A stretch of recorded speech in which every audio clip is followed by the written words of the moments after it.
बच्चों, क्या हाल चाल है आप सभी के डियर स्टूडेंट्स।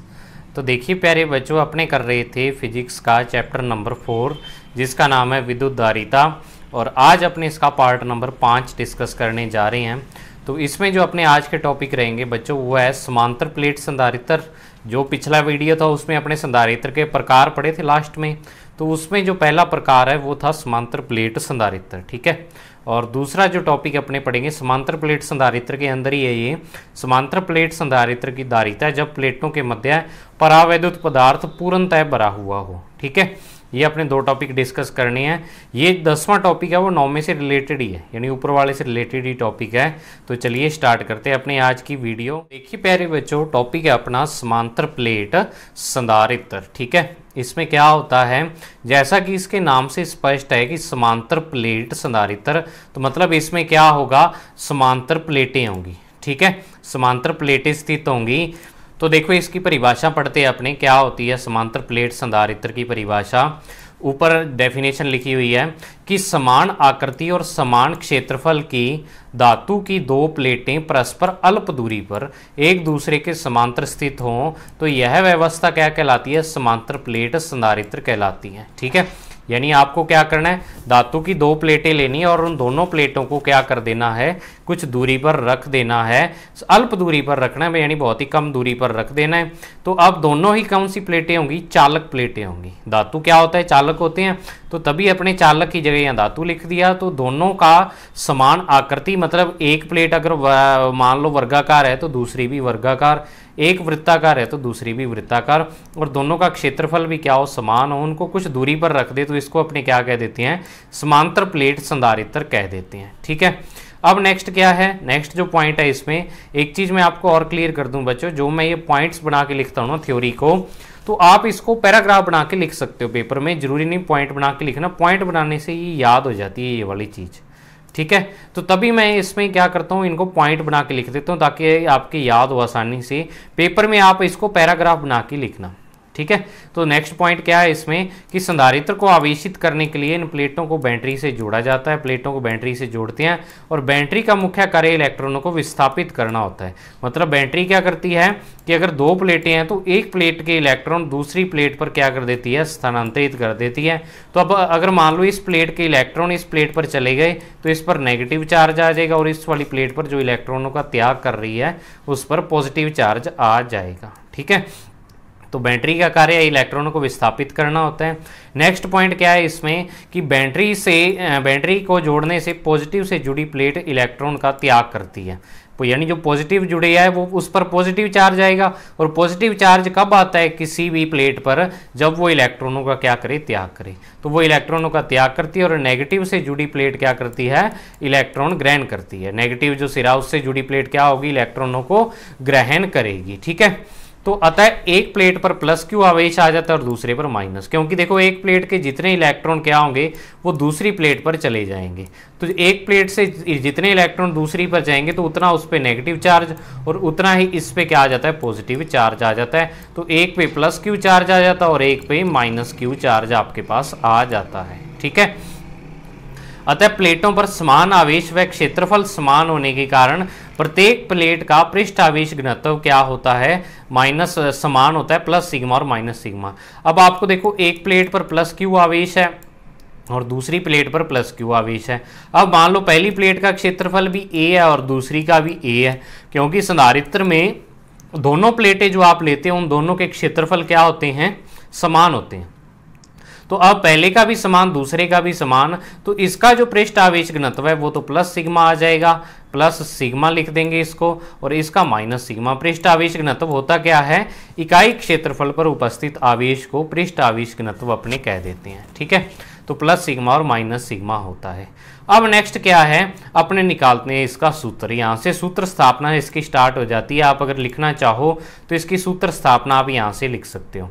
तो संधारित्र चाहे कोई भी है उसका आपको अगर सूत्र स्थापित करना है तो आपको एक चीज करनी होगी, मैं आपको बता देता हूं क्या करना होगा। सारे स्टेप सारे जब भी अपने धारिता निकालेंगे किसी भी संधारित्र की, चाहे वो गोलियां है चाहे समांतर प्लेट है, तो ये सारे स्टेप ही फॉलो होंगे। तो आप इसको क्या करना, देखो मैं यहाँ पे इसको लिखा नहीं है, आप इसको क्या करना, जब भी नोट्स बनाओगे साइड में कॉर्नर में डब्बा बना के इनको लिख लेना।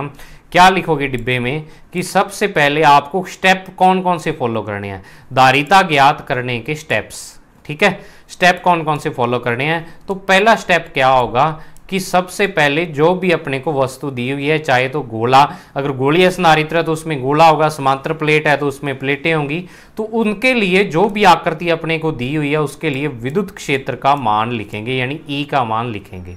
तो पहला पॉइंट आप लिखोगे कि सर्वप्रथम दी गई आकृति के लिए ई का मान लिखेंगे। इसको साथ साथ नोट कर लो, मैंने नोट्स में ये चीज़ नहीं लिखी है, मेंशन नहीं की। अब नेक्स्ट सेकंड पॉइंट क्या है कि सेकंड पॉइंट में अपने इस ई की सहायता से v का मान ज्ञात करेंगे। और v का मान कैसे ज्ञात करेंगे, v बराबर अपने फॉर्मूला लगाएंगे e इंटू में d। अब ये फॉर्मूला कैसे आया, ये अगर आपने थर्ड चैप्टर अच्छे तरीके से पढ़ रखा है तो आपको पता होगा, और ये फॉर्मूला अपने थर्ड चैप्टर में 2-3 न्यूमेरिकल में यूज भी कर चुके हैं कि जो विभव का सामान्य सूत्र होता है वो होता है विद्युत क्षेत्र इंटू में दूरी। विद्युत क्षेत्र की तीव्रता इंटू में क्या होती है, दूरी। तो अब यहाँ पे जो दूरी d होगी, ये अपने जो भी आप संधारित्र की धारिता ज्ञात कर रहे हो उनकी प्लेटों के मध्य दूरी होगी। तो d यहाँ पे क्या होगी, प्लेटों के मध्य की दूरी हो जाएगी। ठीक है, तो पहले स्टेप में आपने E लिखा, दूसरे स्टेप में आपने V लिखा। अब तीसरे स्टेप में आप क्या करोगे कि C बराबर जो फॉर्मूला होता है Q बटा V से अपने क्या कर लेंगे, धारिता ज्ञात कर लेंगे। और एक चीज आप और याद रखो कि अगर किसी भी आकृति के लिए अपने को V का मान पता है ऑलरेडी, V का आपको सूत्र पता है उस चीज के लिए, कि जैसे मान लो आपने गोला लिखा था, प्रीवियस जो वीडियो थी ना, पिछले से पिछली वीडियो, उसमें आपने गोलीय चालक की धारिता निकाली थी, तो वहां आपको गोले के लिए विभव का मान पता था भाई, गोले की सतह पर विभव का मान क्या होता है, KQ बटा R। तो उस स्थिति में आपको E का मान लिखने की जरूरत नहीं है, यानी जिस आकृति के लिए अपने को V का डायरेक्ट मान पता होता है, V का सूत्र पता होता है, तो वहां E से V निकालने की जरूरत नहीं होती। फिर आप क्या करोगे, ये 2 ही स्टेप यूज करोगे कि V का फॉर्मूला लिखोगे और C बराबर Q बटा V से धारिता ज्ञात कर लोगे, जैसे आपने गोलीय चालक की धारिता निकाली थी। लेकिन सामान्य अपने 3 स्टेप होते हैं जनरल, कि सबसे पहले E का मान लिखेंगे, E से V का मान निकालेंगे और V से C बराबर Q बटा V से धारिता का मान ज्ञात कर लेंगे। तो ये तीनों स्टेप बच्चों आप नोट कर लेना शॉर्ट में, साइड में। ठीक है, तो अब अपने समांतर प्लेट संधारित्र की धारिता निकालते हैं। तो अब देखो, सबसे पहले अपने को क्या चाहिए होगा कि ये 2 समांतर प्लेटें हैं, एक पर नेगेटिव आवेश और एक पर पॉजिटिव आवेश दिया हुआ है। ठीक है, तो अब इसका जो पृष्ठ आवेश घनत्व है वो प्लस सिग्मा और इसका माइनस सिग्मा है। तो इन प्लेटों के मध्य किसी भी बिंदु पर, कोई भी बिंदु आप ले लो, उस बिंदु पर विद्युत क्षेत्र का मान क्या होगा, सिग्मा बटा एप्सिलॉन नॉट होगा। ये मैंने फॉर्मूला लिखा हुआ है। अब आप में से बहुत सारे स्टूडेंट्स ये सोचेंगे कि सर ये आपने विद्युत क्षेत्र का मान ऐसे क्यों लिखा, इनको जोड़ा क्यों। तो बच्चों इसकी एक्सप्लेनेशन मैं आपको ऑलरेडी दे चुका हूँ चैप्टर सेकंड में। चैप्टर सेकंड में आप क्या करो, देखो ये है बुक के क्वेश्चन, जब आपको पार्ट 2 करवाया था मैंने चैप्टर सेकंड में, उसके PDF में आपको ये क्वेश्चन मैं दिखा देता हूँ, जहाँ आपने इसका क्या था, मान ज्ञात किया था। कि अपने को ये देखो 14वां क्वेश्चन था कि 2 समांतर तल हैं, समांतर प्लेटें हैं जैसे, और उनके पृष्ठ आवेश घनत्व प्लस सिग्मा और माइनस सिग्मा है, तो इनके मध्य किसी बिंदु पर विद्युत क्षेत्र की तीव्रता, तो ये अपने निकाली थी सिग्मा बटा एप्सिलॉन नॉट, क्योंकि दोनों प्लेटों के कारण जो तीव्रता का मान आता है वो एक ही दिशा में आता है। और इसको ज़्यादा एक्सप्लेनेशन से समझना हो तो आप ये वाली वीडियो ओपन करके देख सकते हो चैप्टर सेकंड की।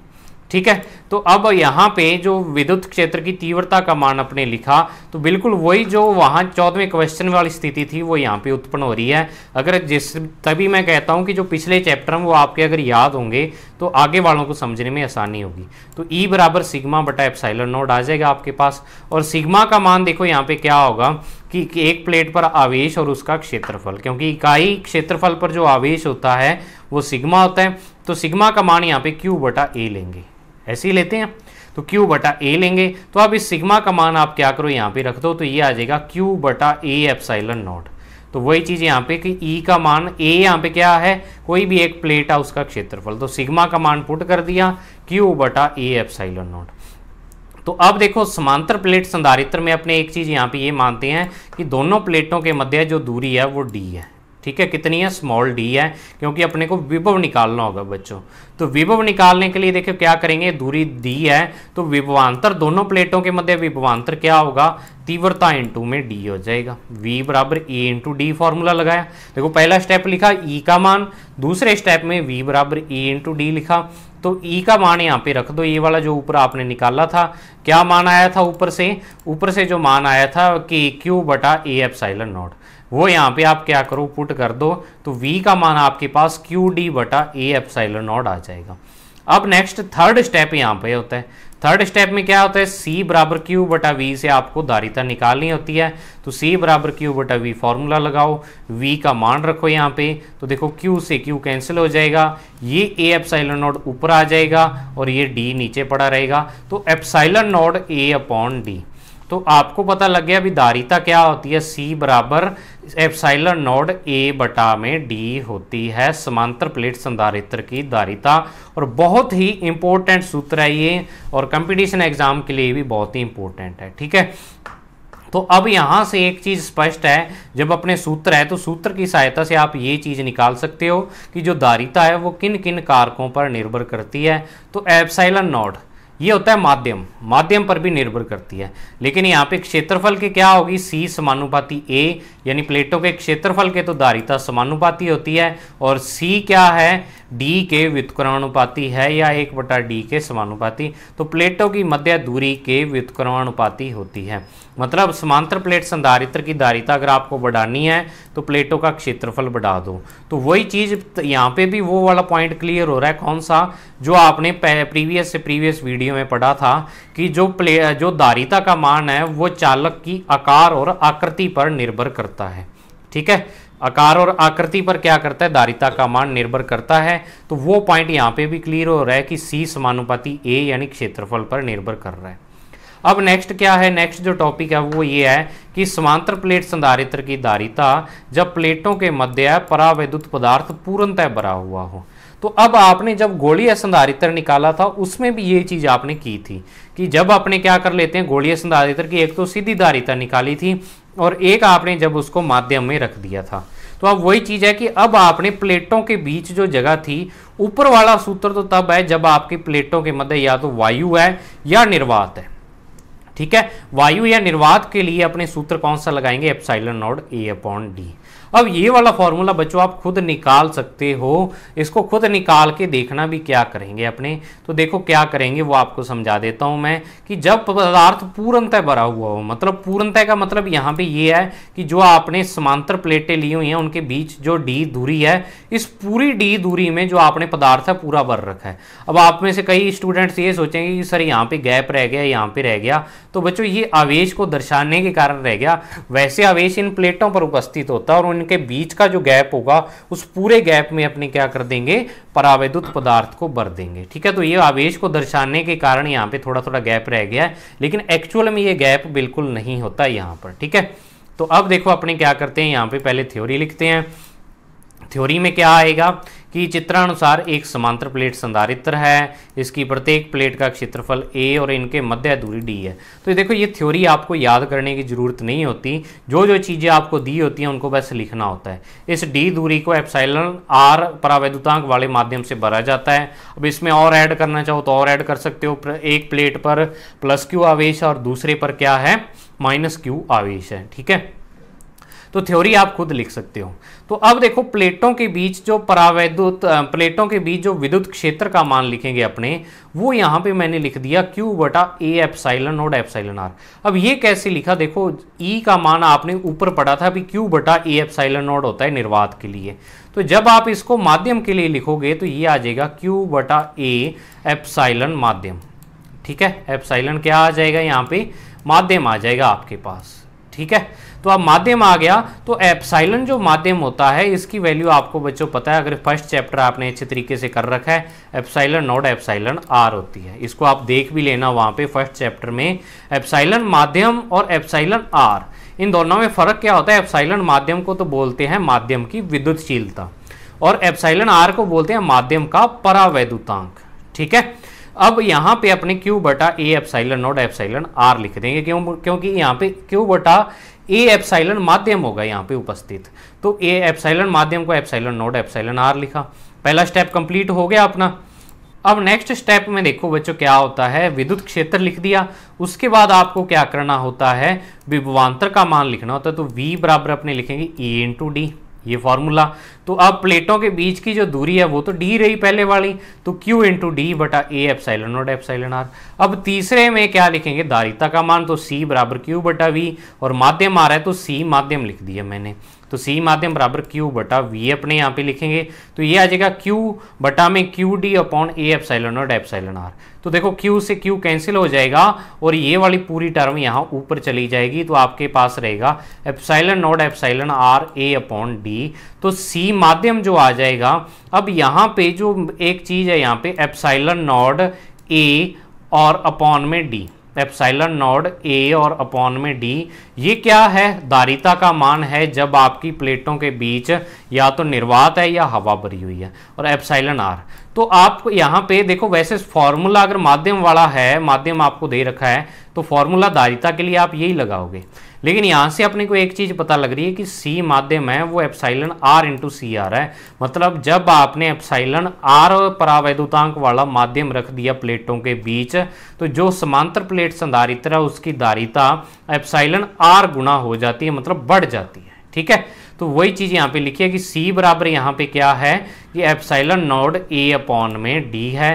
तो ये क्या है, epsilon not a upon D, यानी सीधा सिंपल सी प्लेटों के मध्य वायु या निर्वात होने पर धारिता। तो इससे स्पष्ट है कि जो समांतर प्लेट संधारित्र की धारिता है वो प्लेटों के मध्य पूर्ण सॉरी यहाँ पे दोबारा कि अतः स्पष्ट है कि समांतर प्लेट संधारित्र की प्लेटों के मध्य पूर्ण रूप से परावैद्युत माध्यम बढ़ने पर उसकी धारिता एप्सिलॉन आर गुना बढ़ जाती है। ठीक है, तो अब आपको ये वाला क्वेश्चन देखो पेपर में दो तरीके से आ सकता है। दो तरीके से कैसे आ सकता है बच्चों, एक तो आपको सीधा ये टॉपिक का नाम दे, समांतर प्लेट संधारित्र की धारिता ज्ञात कीजिए जब प्लेटों के मध्य पूर्णतः परावैद्युत पदार्थ भरा हो। ठीक है, ये टॉपिक का नाम दे दे पूरा भी, पूर्णतः परावैद्युत पदार्थ भरा हो, तो तब आप समांतर प्लेट संधारित्र की धारिता ज्ञात करो। और दूसरा जो पॉइंट है वो आपको ये लास्ट वाली लाइन से आ सकता है, और ऐसा क्वेश्चन आने के ज़्यादा चांस रहते हैं क्योंकि बच्चे इससे कंफ्यूज हो जाते हैं। क्या कि आपको कह देगा कि सिद्ध कीजिए कि समांतर प्लेट संधारित्र की प्लेटों के मध्य परावैद्युत माध्यम पूरा भरने पर या पूर्ण भरने पर जो उसकी धारिता है वो एप्सिलॉन आर गुना बढ़ जाती है। यानी सिद्ध करके भी आपको क्या कह सकता है, ये दिखाने के लिए कह सकता है भी सिद्ध कीजिए कि समांतर प्लेट संधारित्र की धारिता एप्सिलॉन आर गुना बढ़ जाती है जब प्लेटों के मध्य परावैद्युत पदार्थ रखते हैं। तो ये दो तरीकों से बच्चों आपको ये क्वेश्चन आ सकता है। तो अपने करेंगे आज इतना ही समांतर प्लेट संधारित्र में, क्योंकि जो अगला टॉपिक है ये वाला टॉपिक आपका मैं बोर्ड पर करवाऊंगा। ठीक है, ये वाला टॉपिक मैंने आपको तभी करवा दिया क्योंकि ये टॉपिक आप खुद समझ सकते हो, जिसमें आपको दिक्कत आ सकती है वो टॉपिक मैं बोर्ड पर करवा दूंगा, क्योंकि आगे वाला डेरिवेशन थोड़ा बड़ा है तो उसको सीधा या नोट्स पर करवाना नहीं होगा। तो ये इस वीडियो में अपने इतना ही करेंगे। तो इसको अच्छे तरीके से ये वाले टॉपिक लिख के आप बच्चों तैयार करना। अगर कोई बच्चा 2 या 3 बार लिख लेता है ना इसको, तो मैं गारंटी के साथ कह सकता हूँ, और 1 या 2 बार वीडियो देख ले तो गारंटी के साथ कह सकता हूँ टॉपिक आपका बिल्कुल तैयार होगा पेपर के लिए। ठीक है, तो अपने मिलते हैं नेक्स्ट वीडियो में, तब तक के लिए thank you, have a nice day. और एक चीज़ और सुन लो, आप कमेंट जरूर किया करो हर एक वीडियो में। कमेंट से देखो आपका कुछ नहीं जाता, मेरा भी कोई ऐसे नहीं भी सर बेनिफिट ले रहे हैं कोई, और मुझे कोई बेनिफिट नहीं मिलता कमेंट्स का, वो तो व्यूज़ पर डिपेंड होता है जो मुझे बेनिफिट मिलता है। तो कमेंट पर कोई बेनिफिट नहीं होता, लेकिन उससे मुझे इंस्पिरेशन मिलता रहता है आपके लिए वीडियो अच्छे से अच्छे तैयार करने में, और अगर मुझे कोई कमी शमी रहती है तो उसको भी दूर करने का मैं प्रयास करता हूँ। तो आप जो भी अपने डाउट हो टेलीग्राम चैनल पर मुझे बता सकते हो। तो आज की वीडियो में अपने इतने डिस्कस करेंगे बच्चों, अपनी पढ़ाई अच्छे तरीके से जारी रखें। मिलते हैं नेक्स्ट वीडियो में, तब तक के लिए thank you, have a nice day dear students.